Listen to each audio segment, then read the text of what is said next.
Sir, may nagsampa na po ng impeachment complaint against Vice President Leni Robredo. I won't allow.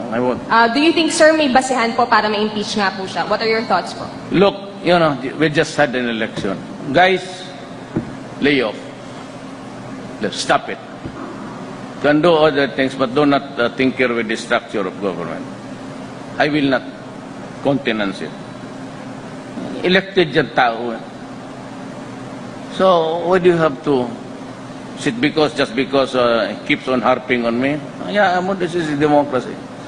It's freedom of speech. Wala naman, there is no or there are no overt acts committed. Kakatapos lang ng eleksyon, bakit mo sirayan bayan? Okay, ako, malay mo ako, baka hindi na ako magising bukas sa bangungot, okay na. Siya naman, pero yung, you create trouble na po. Ayaw yung military kasi ayaw na hindi naman tamad, pero bakit mo dagdagan yung problema nila? Pati police. Who will keep order in this country, kundi sila.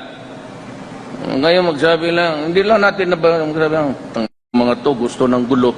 Gusto talaga ng basagan ng ulo. Maganda na nga ang buhay kakatapos lang ng eleksyon.